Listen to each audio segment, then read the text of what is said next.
So, Eamon, a 26-year-old has been named as essentially the head of an organised crime group, which is probably the youngest I can think of. He's 26 now. But Right. he was actually 18 when they named him as the head of this organised crime group. It's extraordinary. He was already a seasoned veteran, a hardened criminal at that stage. Thomas Wall, part of the Cock Wall gang, he would have been tutored by his uncles, Andrew Wall and Edward Wall, and pretty much learned on the job. And he was seen as the leading figure of this gang that they called the Wall Berry Gang. So they did their own separate operations, led by basically two much younger guys with their own, copying the same modus operandi as the senior men. It feels medieval that somebody so young could be, in charge of a gang. But give us a little bit of history of these Cock Wall gang. I suppose we would have kind of first written about them in the Sunday World, I don't know, more than 20 years ago. It would have been the version of the Subaru gang, the M50 gang. And there would have been members of the Wall family that were based out around Fortunestown Lane in West Talla. And they would have been using high-powered cars, hence the nickname, the Subaru gang. Yeah.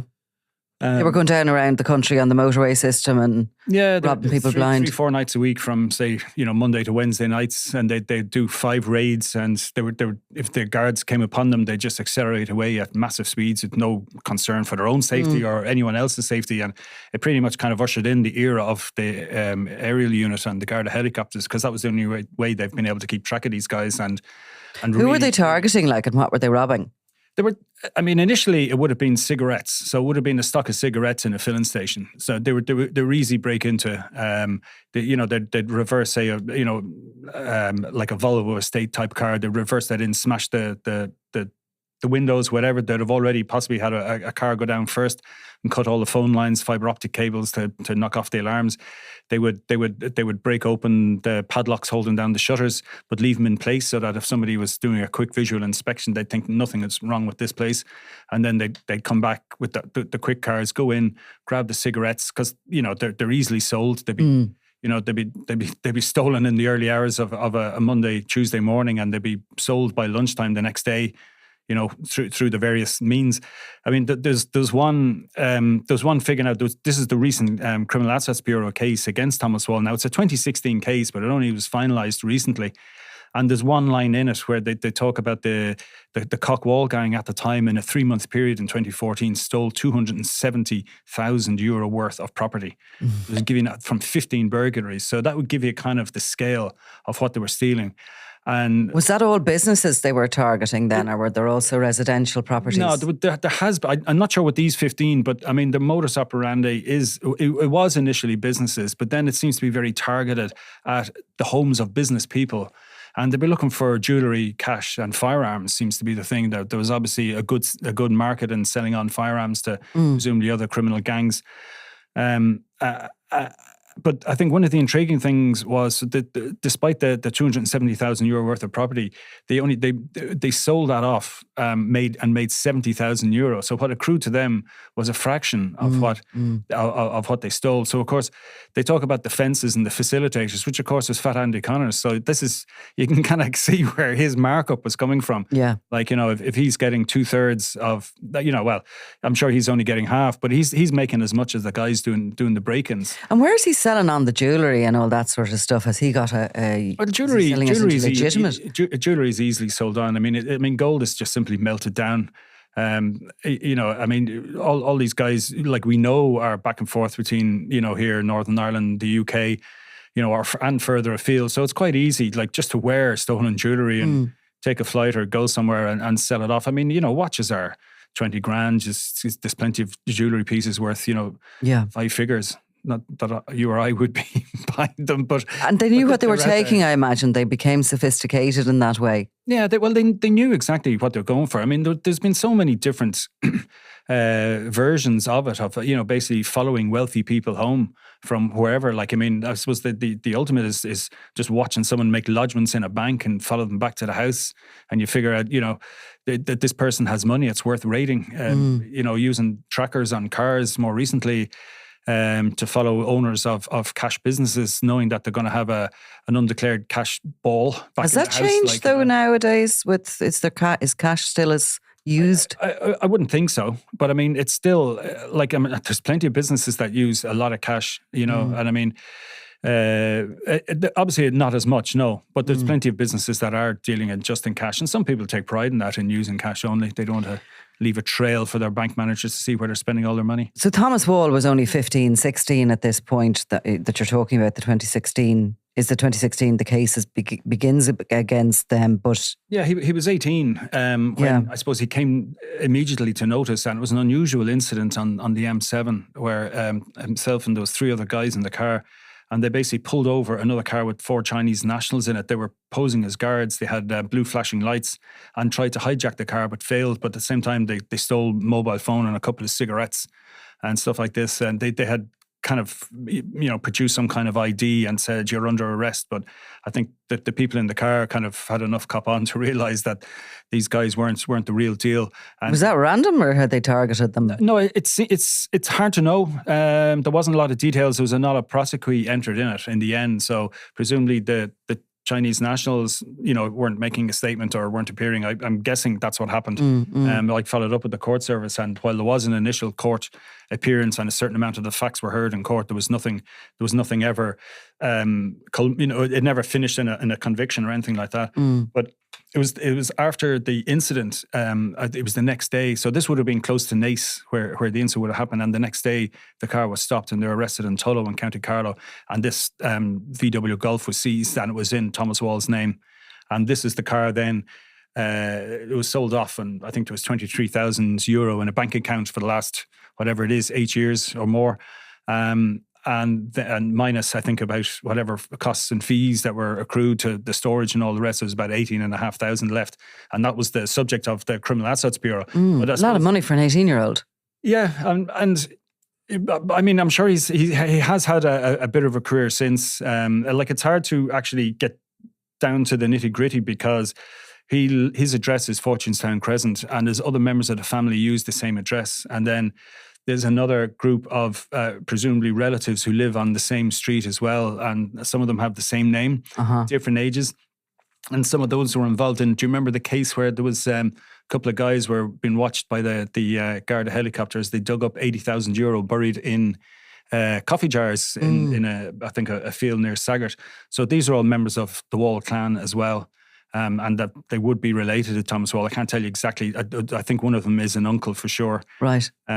So I mean, it's part of I suppose, nearly a lifestyle, a criminal lifestyle, family business group. Yeah. And he was schooled from a very young age. Have you any idea, kind of, how young he was when he went out in his first burglary? We don't know necessarily him, but in one of the sworn affidavits, like, they were talking about children as young as 6, 7, and 8 being brought along on some of these raids to learn the ways, but also possibly to scope out and to get in through spaces that I suppose a bigger person couldn't. So you're talking from a very early age. And then, even then, when he goes out on his own, it's mentioned then that he repeats the pattern and that they're bringing juveniles on raids. So, I mean, they basically work, it'll be 4 or 5 in a car.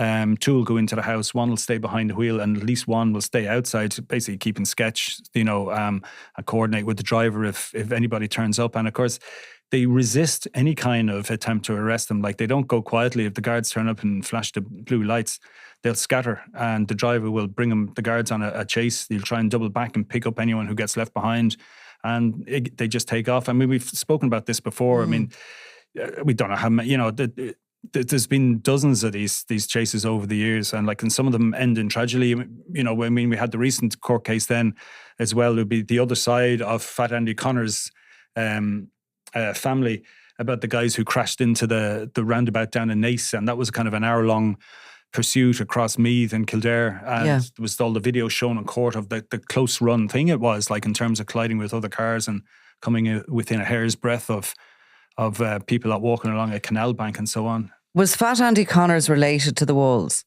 Yeah, he would be. Yeah, maybe just to remind people about Fat Andy Connors. He was the banker for Gangland, wasn't he? He was the man with all the... Very much so, yeah. I mean, he would have been... It would have been... I'm trying to remember now exactly, but yeah, he would have been kind of... you'd have had, say, the Cock Walls on one side, and then you have, say, members of the kind of the Bullock Connors. So you would have had Mercedes. Mickey Wall would have been kind of an older character, and then Miles Connors would have been on the other side, and Fat Andy was related on both sides, so he was like the pinnacle in a sense that he was kind of related to both clans closely enough, and was obviously trusted.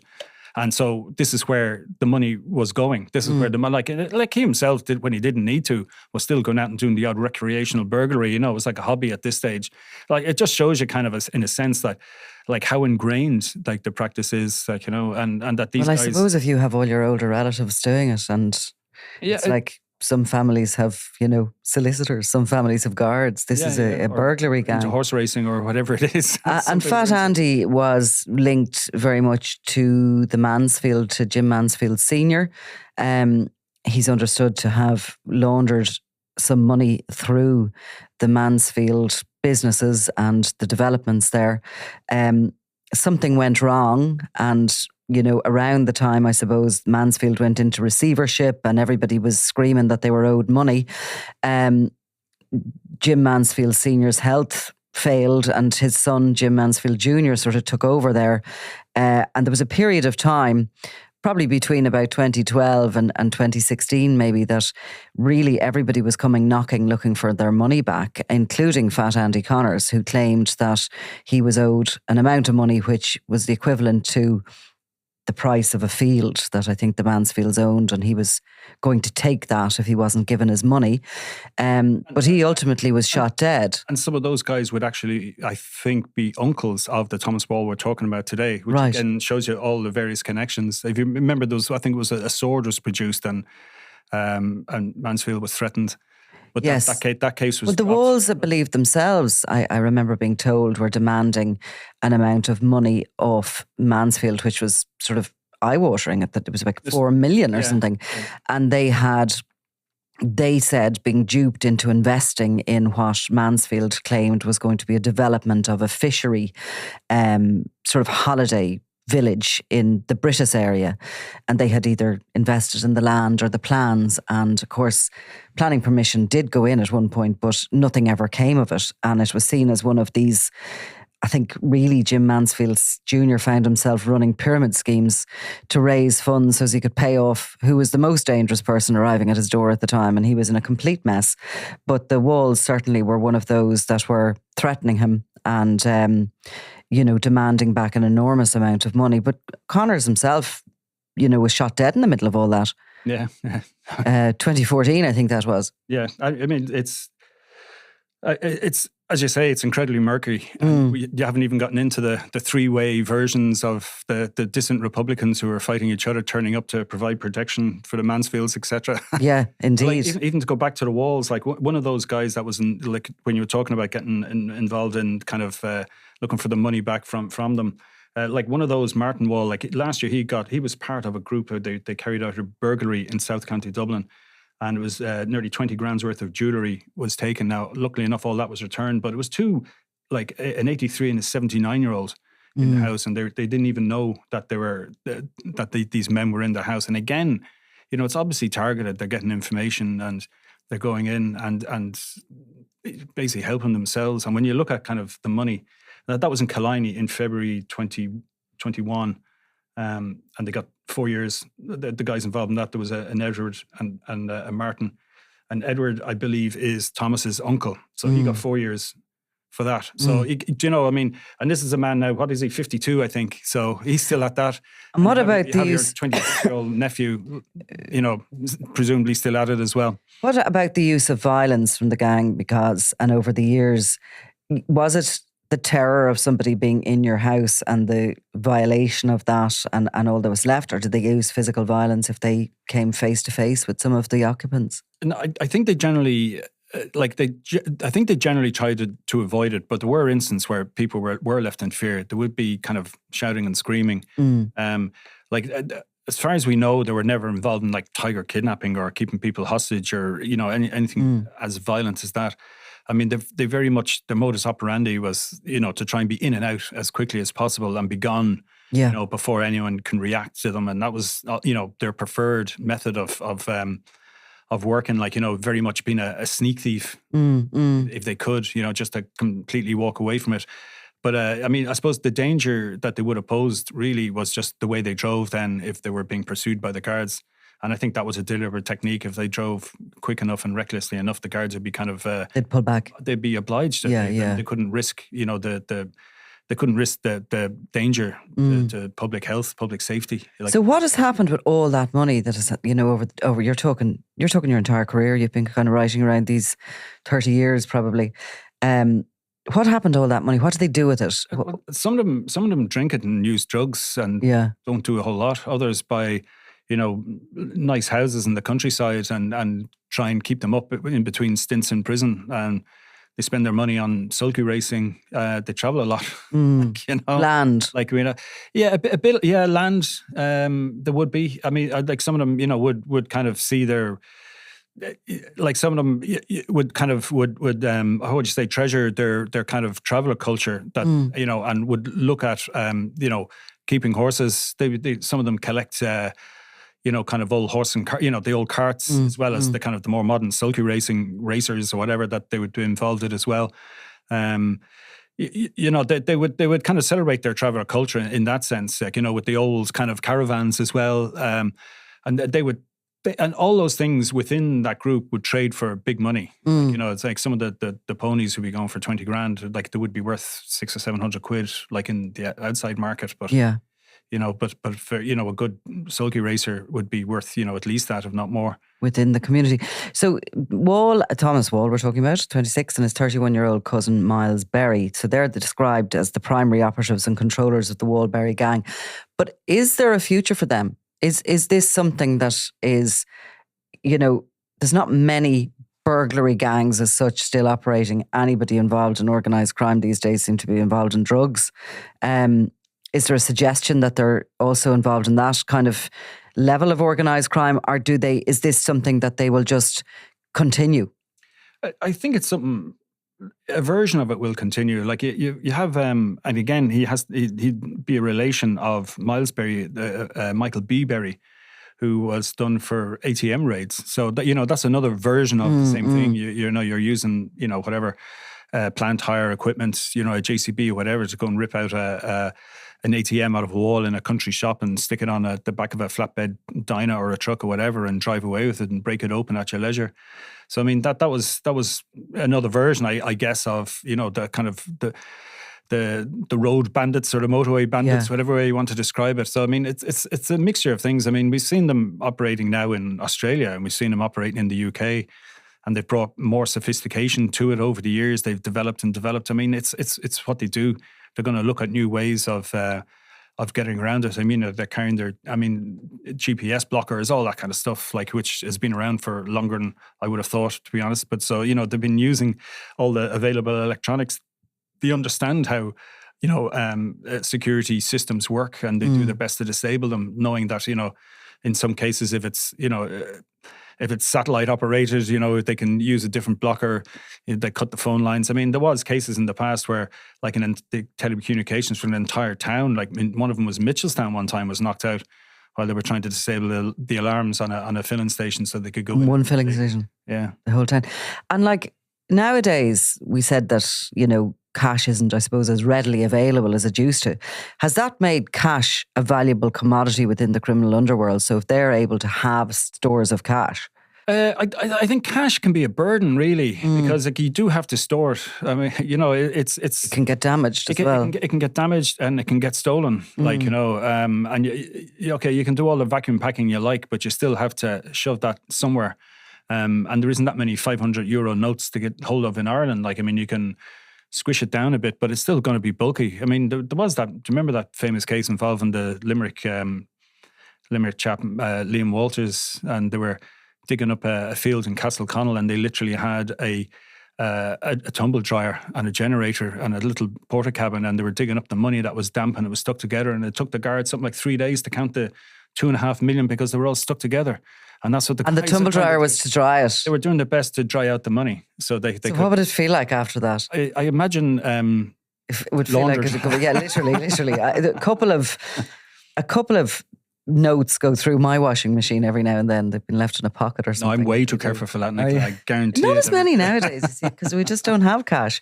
But, you know, he's certainly, and where is he at now, do you know? Thomas Wall? I'm not 100% sure, to be honest. But and are the Gardaí? Probably not either, because they move a lot. Yeah, I mean, look, there is that. I mean, you know, they're adaptable. Like, you know, they really kind of, they're on the front line, you know, when it comes to this sort of aggressive, it's aggravated burglary, you know, it's aggressive aggravated burglaries is what they do. And while they use force to a point, it is about, you know, physically smashing your way in and getting the hell out of Dodge. Like, they don't care if you know that it was burgled, because they're going to be gone. Yeah. And we've seen that they're forensically aware, all this stuff. They wear their gloves, they wear, you know, they carry bleach and all that kind of stuff. Like, you know, and they'll wipe down anything they need to you know, they're trying not to leave anything behind for the guards, basically, to link them to any particular burglary. It's a stupid question, but is there many raids around Fortunestown? Because it seems to be that's their centre, their headquarters. They're probably bringing a lot of their stash back there. Well, from reading from this recent cab case, like, you know, they were talking about, you know, different searches of the houses. So, yeah, I presume there are constant searches going on. I mean, I think there was, over one relatively short period, there was kind of 3 raids on the premises, and they were looking for various people to serve warrants, I think, at that time. And, you know, and other people, members of the wider family who don't live there, were using that as their address. And various vehicles would have been registered there that were never seen there. And, you know, and this is all part of kind of, I suppose, a way of putting up another hurdle for investigators to get through. Policing can be kind of political as well, can't it? So if there's an outcry about burglary gangs going around the country, there will be, you know, extra funding going into tackling them. And it seems as if they're just floating along at the moment. There isn't that political outcry. Yeah, because you would have, now these are the people that would have caused the political outcry at the time, all the rural crime and the fear of it. Now, they're probably only responsible for maybe 30 or 40% of it, but it was still a huge amount. And if you remember, then there was Operation Fiacla was first, and then it was Operation Thor, which I think is still going. And that's kind of basically, they were keeping these guys under surveillance. They were watching them the whole time. They were trying to see where they'd hidden cars, and then they would try and track those cars and catch them in the act.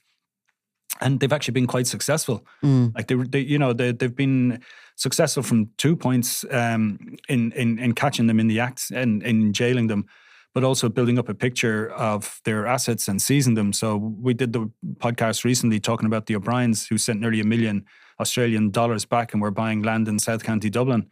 And all of that was taken off them. And, you know, and again, the fact that they were moving and operating in the UK and Australia was because basically it had become too tight here for them, that the guards were all over them. They couldn't really move and operate the way they used to, that same level of impunity.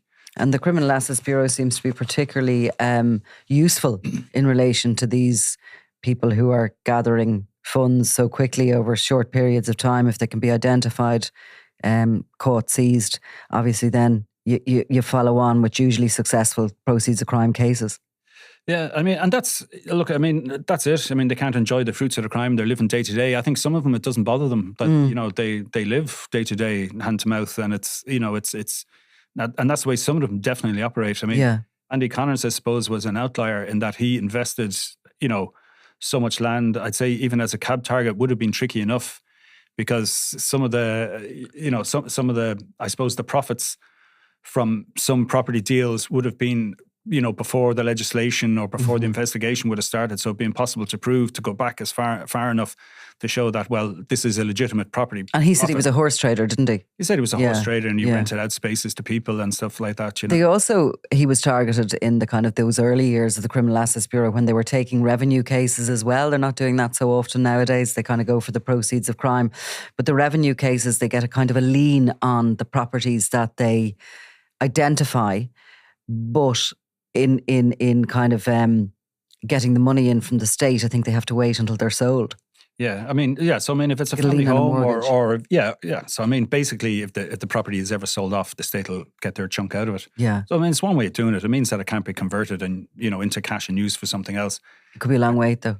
It could be a long wait, but I mean, they don't have it either. Like, you know, it's no longer an investment for them. It's like it's a facility to use. Okay, but that's it. You know, they can't move it on. They can't pass it on to their children or anything like that. It's interesting though, when you talk about like some of these guys, like what are they going to do next? So there was, if you remember, Rubber O'Reilly, and that would have been Rubber Og O'Reilly. Patrick, I think is his first name. He was recently released from prison in Scotland, and he's quite a character that we would have written about over the years. And like the Rubber Riley gang would have been, again, one of these burglar gangs, kind of sneak theft gangs. And where were they based or headquartered? They'd originally been kind of Waterford and Cork. And unusually, it was almost seen as a matriarchal gang, right? And that the women were kind of the ones who were often the best thieves, and the ones who would make sure that the funds were divvied up. So you mightn't have taken part in this raid, but you'll still get your share because you were on the other ones, and we got our share, and we didn't help you out. Women are always fairer. And there was some, there's been some massive ones, like 15,000 euros stolen from a B&B owner was just one that came to mind recently. But Rubber Og, over the years, I think he first came to our notice in the Sunday World, I think in the early 2003, around then, and basically produced a shotgun during a row with them, a feud going on with the McCarthys, and he basically pointed a shotgun at the guards who were there trying to keep the warring factions apart, and there was evidence of Copper talking about, geez, I really thought I was going to die. And he got a stint for that, and I think he actually won that on appeal. He got out. What age would he be now? He's 54-3, around that age now. Despite being young, Rubber.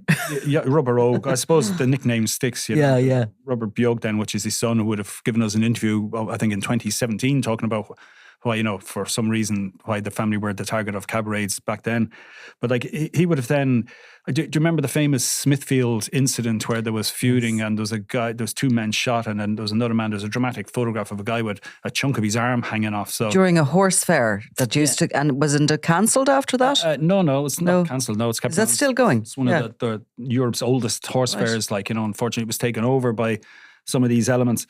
But again, he got a sentence for that, and one of his sons was prosecuted, and in the court case they were talking about this poor kid, he was under the malign influence of his father, I think was the way they described it, and that this guy would have a normal life only for his father, and they were really sewing it into the father, who wasn't on trial, right? In a bid to mitigate the son, and his partaking of this violence. I think they used a homemade shotgun, like a pipe gun. And he was being shouted at, shoot them, and I think he was involved in that. I'm not sure what weapon the kid had, but he was done for that violent disorder as well. And the next time I think we wrote about Rubber Riley was his clan had moved down to this townland in Kildare called Fay Cullen, and I spoke to two people who basically had walked away from their houses. And this would have, I suppose, people would have been struggling with mortgages anyway, but it became unlivable. And you're talking a really rural area. It's actually, if you don't know where it is, you're not going to find it. You're never going to stumble on this townland. And, some people obviously thought, here's a lovely country idyll. But unfortunately, the Rubber Riley clan moved in and caused absolute havoc. And people were just in fear and just walked away from their homes. Now, one of them I know, there's people living there now. I actually know them. And then there was another house, and the family moved to Canada, and they just left it, and it was totally vandalized and destroyed. It was the closest one. It was almost on this site that they were using. When you say clan, how many are you talking? It's an extended family. So, right. I mean, you're 40? Oh, no, it'd be more than that. Oh, right. Probably 80, 90 possibly. Right. And they all move en masse together? Well, they did in this particular case, because it was wide open space, and Rubber Riley, has never made friends where he goes, even among the traveling community. Of people he would tell me, after I think his time in prison in 2017, he ended up in Newry. And was being blamed for all sorts of goings on up there, and were basically forced out of there as well. So when he turned up last week, he was on video getting released from a prison in Scotland.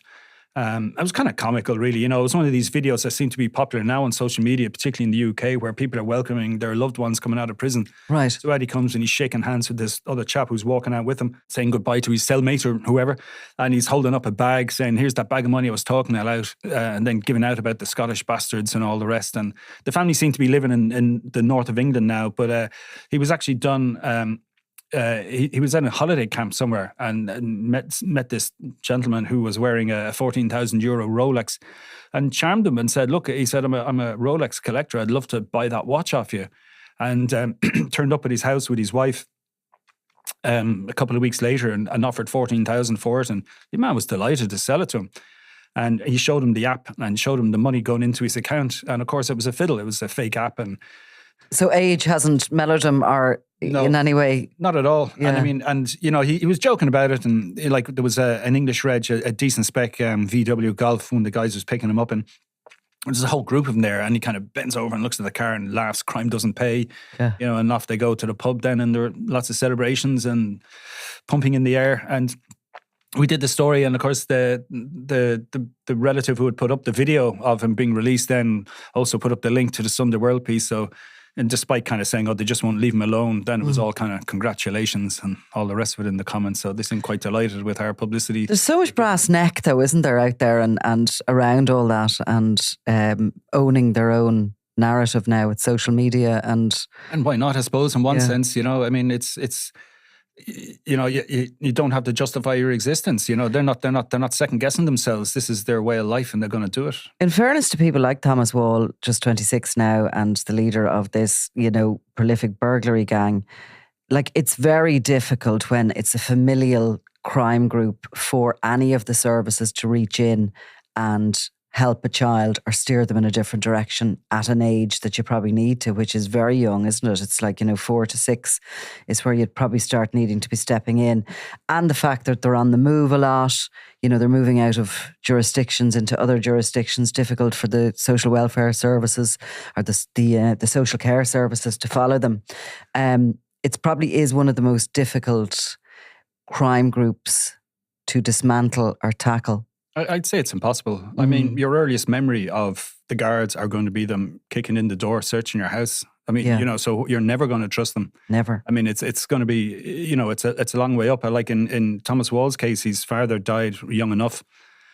So like he would have been reliant on, you know, older the uncles for the male role models and the guidance there.